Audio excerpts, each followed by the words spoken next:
membuat kesepakatan kelas. Tujuannya untuk apa? Pertama, untuk kenyamanan di kelas.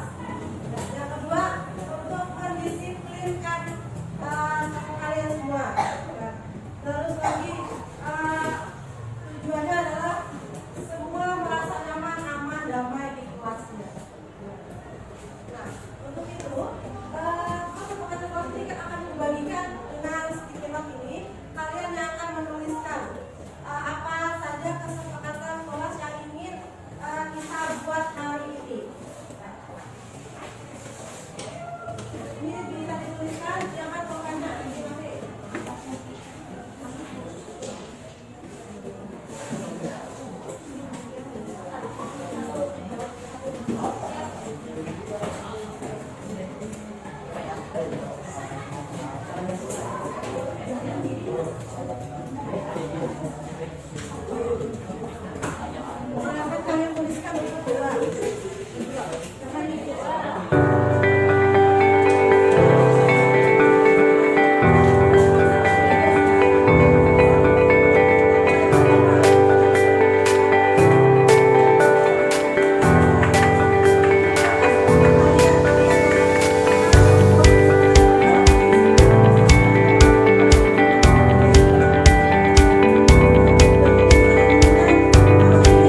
saya hormati Ibu Kepala Sekolah, Ibu Erneksi, Bapak Waka Kurikulum Pak Dwi, Bapak Waka Kesiswaan Pak Ajis, kemudian Ibu Waka Sarana Ibu Anita, dan juga Bapak Ibu guru yang sudah berkenan hadir.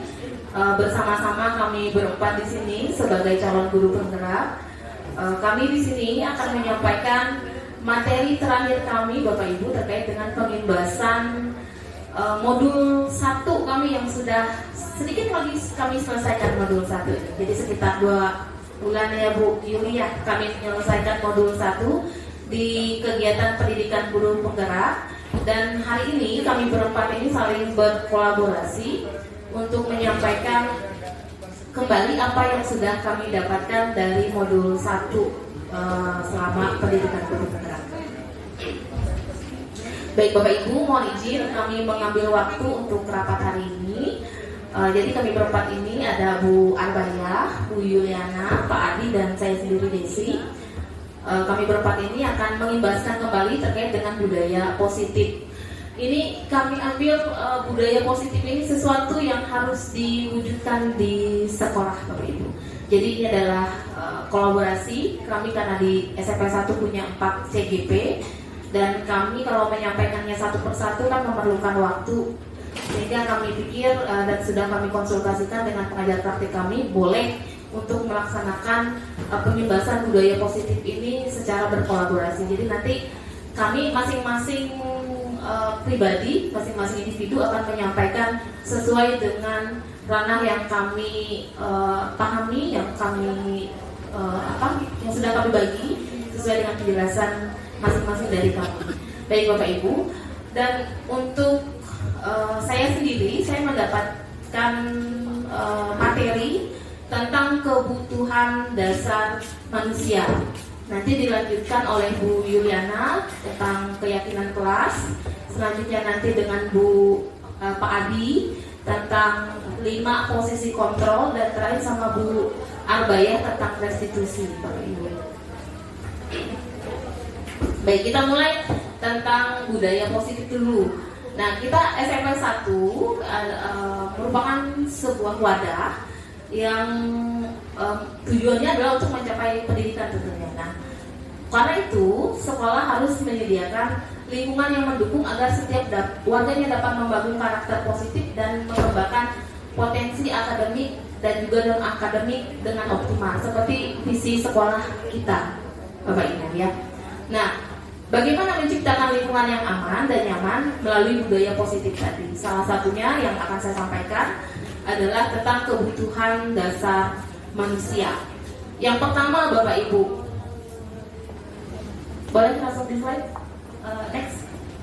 Saya jelaskan tentang kebutuhan dasar manusia. Yang pertama adalah kebutuhan bertahan hidup atau bahasa Dayaknya survival. Bujur kan bahasa Dayak kita survival.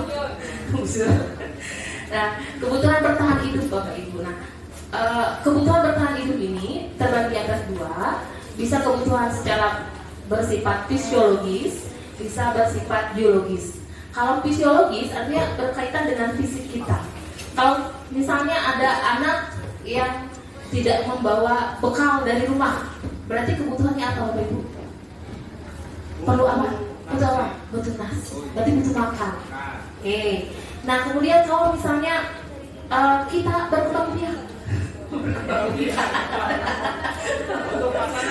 butuh pasangan. Berarti kita kebutuhannya apa Bapak Ibu? Pasangan. Kita butuh apa? Kita membutuhkan pasangan karena kita butuh apa Bapak Ibu? Kasih sayang. Belum nyampe kasih sayang, belum nyampe. Kita butuh apa? Biologis. Ujung Amerika, ujung. Kita sebagai manusia memerlukan kebutuhan biologis selain dari kebutuhan fisiologis tadi. Kita perlu makan, kita perlu rumah, kita perlu minum, kita perlu rasa aman, kita perlu rasa nyaman. Itu masih bagian ke fisiologisnya. Tapi kalau sudah ke biologis, kita perlu pasangan, kita perlu teman, begitu ya. Oke. Dan terutama kalau kenapa kita bicara kebutuhan biologis karena bagian dari reproduksi, yang artinya adalah supaya kehidupan manusia itu terus berkelanjutan gitu. Nah, kemudian yang poin kedua terkait dengan rasa kasih sayang dan rasa diterima. Kasih sayang, kita perlu kasih sayang dari siapa, Pak Jis? Pak Jis, kita perlu kasih sayang dari siapa? Dari orang siapa, Pak Jis? Saya dari pasangan. Tidak hanya dari pasangan, Bapak Ibu, kita juga perlu kasih sayang dari anak, dari keluarga, dan semuanya itu penting. Bagaimana supaya kasih sayang yang kita butuhkan itu dan rasa yang diterima ini bisa disukai dan diterima oleh lingkungannya. Nah, misalnya ada kasus, ya, Pak Ajis misalnya, kita anggap Pak Ajis adalah murid. Pak Ajis mengambil bekal temannya karena dia merasa senang temannya jadi memperhatikan dia. Ya. Maka ketika ada orang tua yang memberitahu Pak Ajis suka mengambil bekal temannya, artinya di situ ada rasa kebutuhan yang harus dipenuhi oleh doi. Dia perlu kasih sayang dan rasa diterima dengan cara walaupun tanda kutip dia mengambil bekal dari temannya gitu. Ya. Nah, kemudian kebutuhan yang ketiga adalah kebutuhan kebebasan.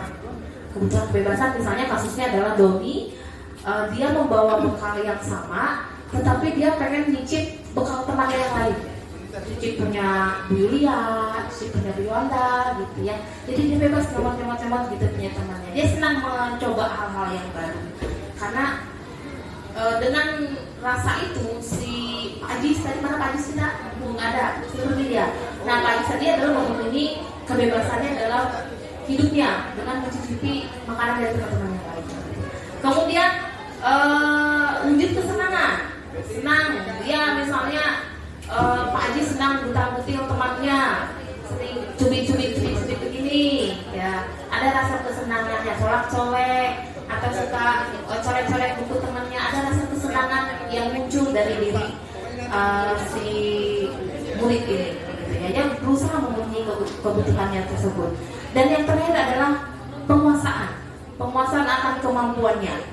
Dan dari kasus di atas, Doni tadi yang sudah bawa bekal, coba temannya, temannya, dia memenuhi kebutuhan dasar lainnya berupa penguasaan akan merasakan dia hebat, dia tidak takut dengan temannya dan dia bangga dengan dirinya, sehingga dia memenuhi kebutuhan penguasaan diri dan orang lain. Jadi ada 5 kebutuhan dasar Bapak Ibu yang dipenuhi oleh manusia, yang harus dipenuhi oleh manusia. Yang pertama adalah kebutuhan bertahan hidup, kasih sayang, kemudian kebebasan, kesenangan, dan penguasaan diri.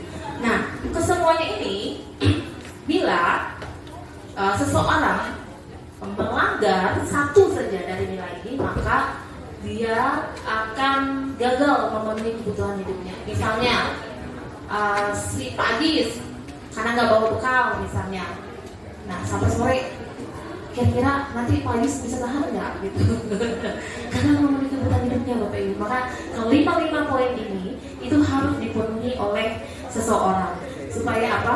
Supaya ketika kita mendapatkan apa yang kita inginkan, maka saat itulah kita memenuhi satu atau lebih dari kebutuhan dasar yang kita lakukan di dalam kehidupan kita. Gitu Bapak Ibu, ini salah satu budaya positif terkait dengan kebutuhan dasar manusia. Dan materi saya selanjutnya akan dilanjutkan oleh Bu Yuliana terkait dengan keyakinan kelas. Bapak Ibu, terima kasih.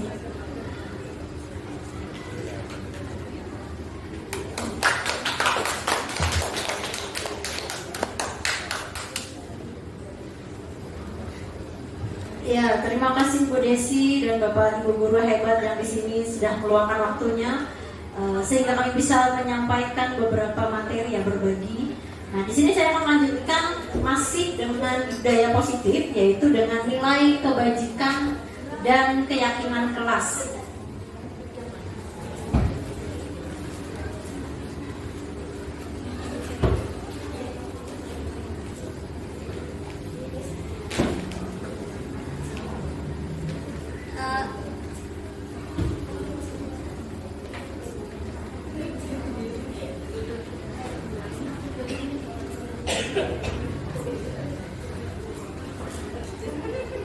Ya, di sini saya akan menyampaikan mengenai nilai kebajikan dan keyakinan kelas. Nah, lanjut Bu. Apa itu nilai kebajikan?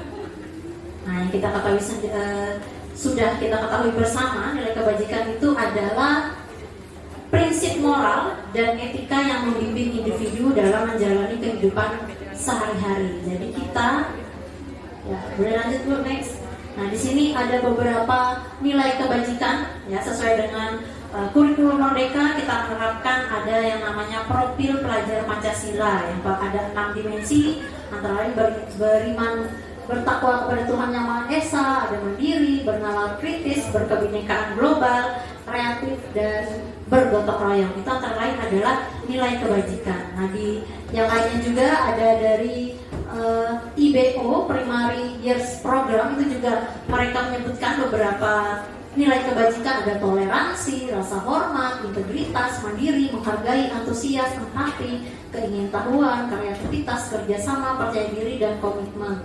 Nah, di lain ada juga sebenarnya 9 pilar karakter. Nah, di sini adalah nilai-nilai kebajikan, di mana di situ adalah prinsip moral dan etika yang membimbing semua individu, ya, dalam menjalani kehidupan masing-masing.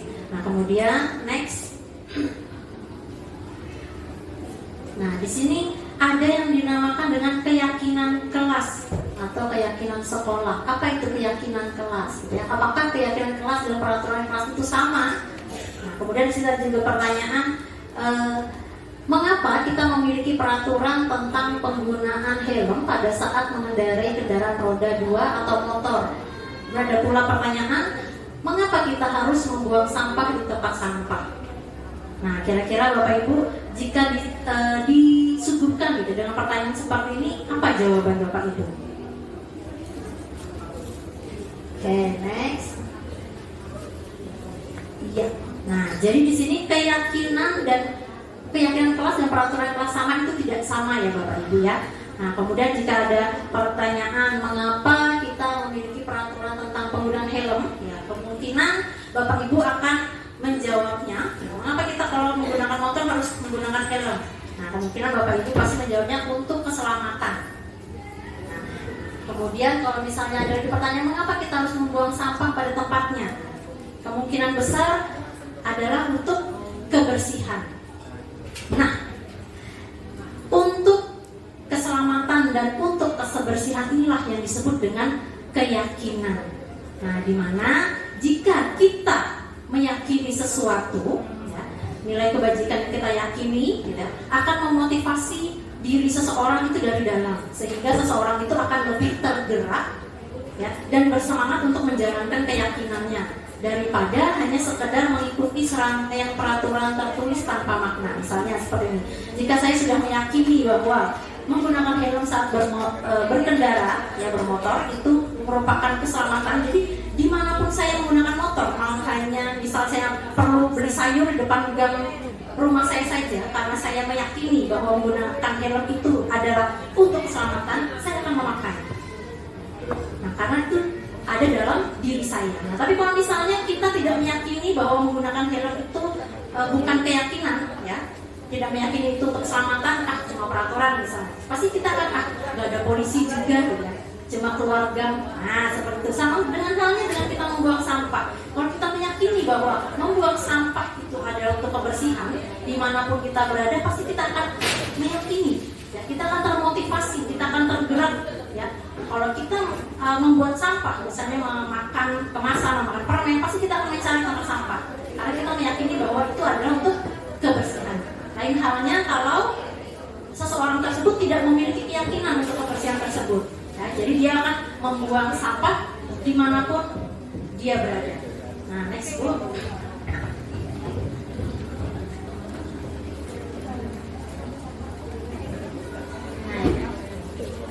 Lanjut Bu. Nah, jadi itulah. Nah, kita sendiri memiliki nilai-nilai kebajikan yang kita yakini. Begitu juga pun demikian murid-murid, ya. Kita mengharapkan mereka perlu mendengarkan dan memahami arti sesungguhnya tentang peraturan yang diberikan. Kemudian nilai apa yang nilai kebajikan apa di balik peraturan tersebut.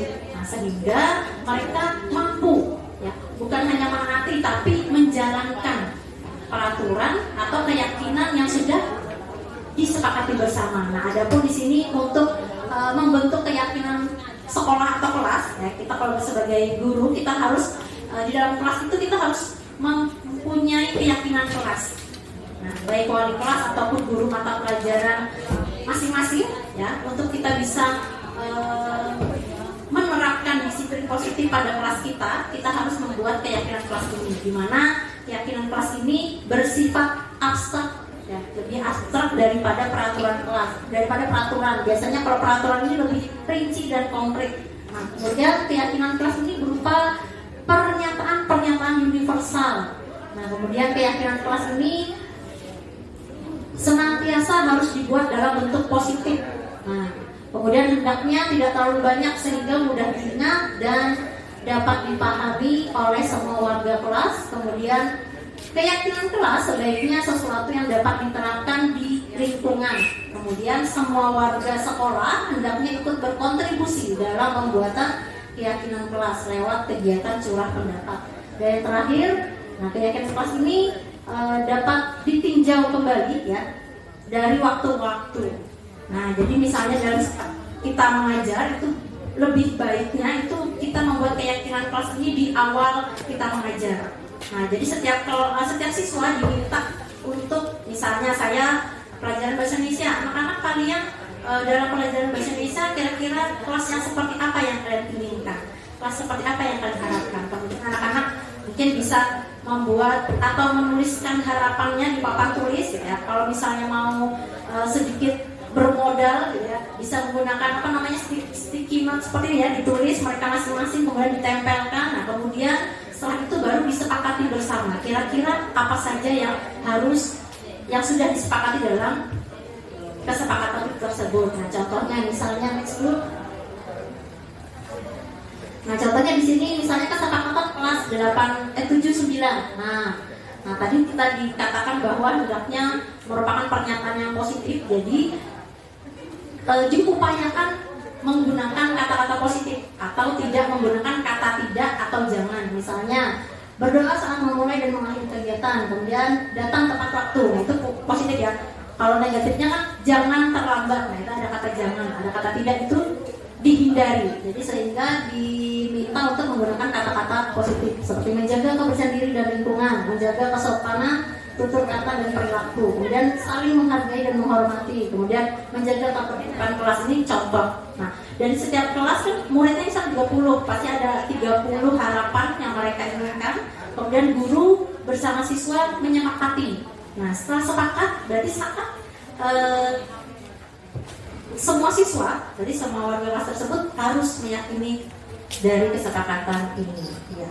Nah, demikian yang bisa saya sampaikan mengenai nilai kebajikan dan keyakinan kelas, ya. Selanjutnya materi dilanjutkan oleh Pak Adi, yaitu 5 posisi kontrol. Terima kasih Bu Yuliana atas materi yang sudah disampaikan. Nah, kemudian untuk Pak Adi, kemarin kami sudah bagi-bagi materi gitu, ya Bapak Ibu. Nah, materi Pak Adi kali ini adalah tentang 5 posisi kontrol. Artinya guru memiliki 5 posisi kontrol dalam hal menangani siswa.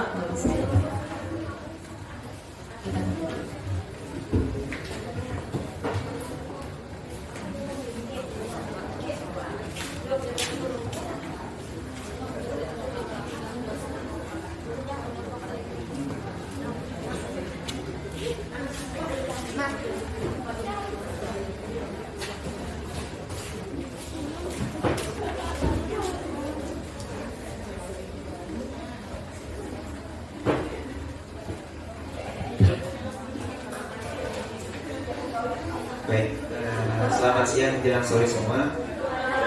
Mohon izin dan mohon waktunya sebentar. Baik, langsung saja. Saya akan menjelaskan tentang 5 posisi kontrol ini sebagai guru. Sebenarnya 5 posisi kontrol ini kalau kita terapkan bukan hanya di dunia pendidikan itu sangatlah bisa. Nah, 5 posisi kontrol sendiri adalah upaya-upaya yang dapat dilakukan dalam membangun disiplin positif yang berpusat pada murid. Karena ini kita sebagai pendidik. Kemudian 5 posisi kontrol ini dikembangkan oleh Diana Gosen dengan pendekatan restitusi yang disebut dengan 5 posisi kontrol. Restitusi tersebut dapat diartikan sebagai upaya untuk memperbaiki permasalahan yang diakibatkan oleh tindakan siswa dengan berfokus pada karakter bukan pada tindakannya. Nah, restitusi ini berfokus pada pemulihan dan tanggung jawab siswa dalam memperbaiki situasinya. Metode pendisiplinan restitusi ini tidak menuntut siswa berperilaku baik untuk menyenangkan orang lain atau menghindari ketidaknyamanan, melainkan menjadi orang yang menghargai dirinya sendiri. Nah, kalau ditinjau lebih dalamnya lagi, 5 posisi kontrol ini, metode terakhirnya yang paling baik adalah metode coaching.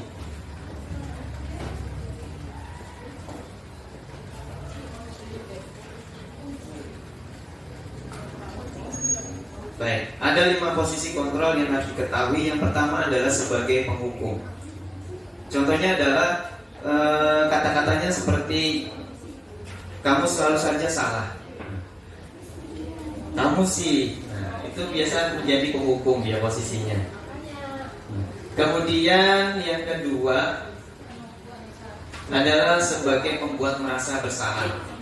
Contohnya seperti apa sih kata-kata, yaitu Bapak sangat kecewa terhadap tindakanmu tadi. Nah, kata-kata kecewa itu merupakan pembuat merasa bersalah kepada siswa tersebut. Yang ketiga adalah kita posisinya sebagai teman. Jadi kadang kita kedekatan dengan siswa menjadi teman itu kata-katanya seperti ayo bantu demi Bapak ya. Kemudian ya sudah, kali ini tidak apa-apa, nanti Ibu bantu bereskan. Nah, itu posisi kontrol kita sebagai teman. Kemudian yang keempat adalah sebagai pemantau. Contohnya adalah kalimatnya apa yang telah kamu lakukan, kemudian bagaimana konsekuensi dan sanksinya.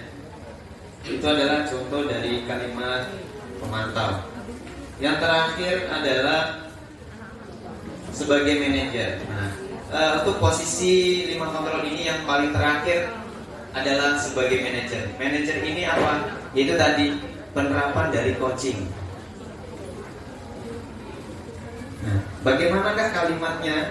Seperti ini, jika kamu meyakininya, apakah kamu bersedia memperbaikinya?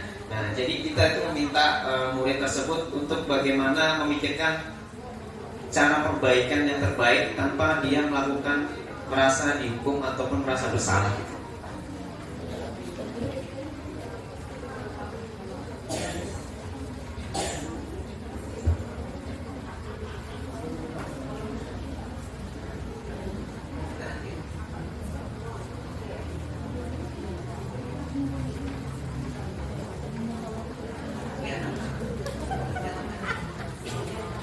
Nah, ini adalah posisi 5 kontrol tadi.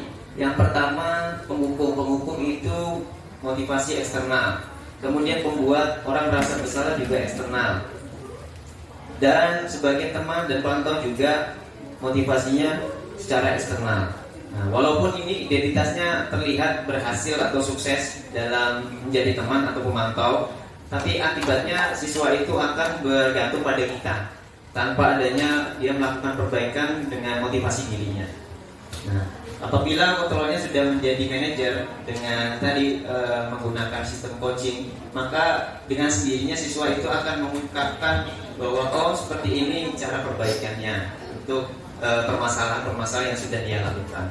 Baik, Bapak Ibu, terima kasih atas perhatiannya. Selamat siang. Terima dulu Bapak Ibu atas materi dari Pak Adi. Nah, selanjutnya materi kita yang terakhir Bapak Ibu adalah tentang restitusi. Ini adalah materi yang paling penting Bapak Ibu saat kita menangani siswa kita yang sedang bermasalah. Ini sebenarnya guru-guru BK sebenarnya. Bagaimana kita melakukan tindakan ataupun proses dalam menciptakan kondisi bagi murid untuk memperbaiki kesalahan mereka Bapak itu melalui segitiga restitusi. Ini akan dijelaskan oleh Bu Baya.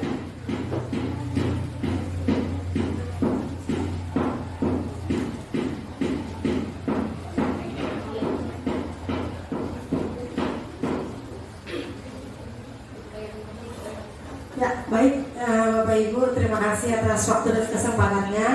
Ya, materi terakhir kami adalah segitiga restitusi. Biasanya ini digunakan untuk pemecahan masalah agar siswa itu nanti kalau kembali ke kelas dia merasa nyaman dan merasa diterima. Next, Pak. Nah, ini adalah pengertian restitusi adalah proses menciptakan kondisi bagi murid untuk memperbaiki kesalahan mereka sehingga mereka bisa kembali pada kelompok mereka dengan karakter yang lebih kuat menurut Gausan 2004. Memahami hakikat restitusi dalam perilaku siswa menekankan akuntabilitas, empati, dan pemecahan masalah. Jadi dengan memberdayakan siswa untuk mengambil kepemilikan atas tindakan mereka. Jadi seperti itu ya. Kenapa kita bisa menggunakan segitiga restitusi supaya siswa yang mempunyai masalah setelah kita selesaikan dia akan merasa bahwa dia bisa diterima di kelasnya ataupun di kelompok tersebut. Nah, ini adalah tahapan segitiga restitusi. Yang pertama itu adalah menstabilkan identitas. Ini jelas ya. Yang kedua, validasi tindakan yang salah. Yang ketiga adalah menanyakan keyakinan kelas. Menanyakan keyakinan. Ya, lanjut Pak. Nah, di bawah ini nanti ada untuk menstabilkan identitas, kita bisa menggunakan kata-kata yang ada di sini. Ya, jadi berbuat salah itu tidak apa-apa, tapi nanti ada embel-embelnya di belakangnya. Terus yang kedua, tidak ada manusia yang sempurna. Saya juga pernah melakukan kesalahan seperti itu. Kita bisa menyelesaikan masalah ini. Nah, jadi dengan kata-kata yang ini kita bisa menggunakan ini untuk di awal ketika menghadapi siswa. Nanti bisa digunakan oleh wali kelas. Ini pun juga bisa di rumah. Ya, di rumah ketika ada permasalahan di rumah dengan anak, dengan suami, dengan istri, kita juga bisa menggunakan segitiga restitusi ini. Nah, sekarang kita ke validasi tindakan yang salah. Jadi yang tindakan salahnya kita buka. Nah, kita bisa menggunakan kamu pasti punya alasan mengapa melakukan hal itu. Terus juga kita bisa menggunakan kamu patut bangga pada dirimu sendiri karena kamu telah melindungi sesuatu yang penting buatmu. Jadi kita tidak menyalahkan langsung ke anak, tapi kita ada kata-kata yang membuat dia merasa terlindungi, begitu. Nah, yang terakhir adalah menanyakan keyakinan. Karena kadang di rumah kan punya keyakinan masing-masing, ada aturan di rumah ya kan. Misalkan anak tidak boleh pulang jam berapa atau batasan-batasan yang harus dijaga itu kan kalau di rumah. Nah, kalau di kelas, di sekolah seperti yang tadi disampaikan Bu Yuli, ada keyakinan kelas. Nah, itu juga berguna. Kita bisa gunakan untuk ini juga. Keyakinan yang sudah disepakati itu apa? Nah, apa yang kita percaya sebagai kelas atau keluarga? Ini bisa untuk, tadi saya katakan untuk keluarga. Terus apa nilai-nilai umum yang kita telah sepakati? Jadi kita ulang lagi, nah apa sebenarnya kesepakatan kita? Jadi dia mereview mengingat kembali kesepakatan yang seharusnya dia tidak melanggarnya. Terus apa bayangan kita tentang kelas yang ideal? Terus bisa juga kita pakai, kamu mau jadi orang yang seperti apa?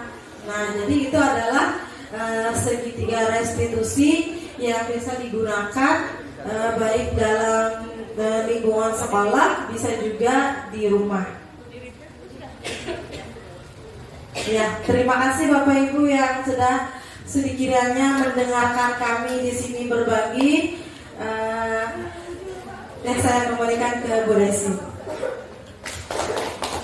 Baik Bapak Ibu, terima kasih. Itulah materi yang bisa kami sampaikan dari kami calon-calon guru penggerak Bapak Ibu.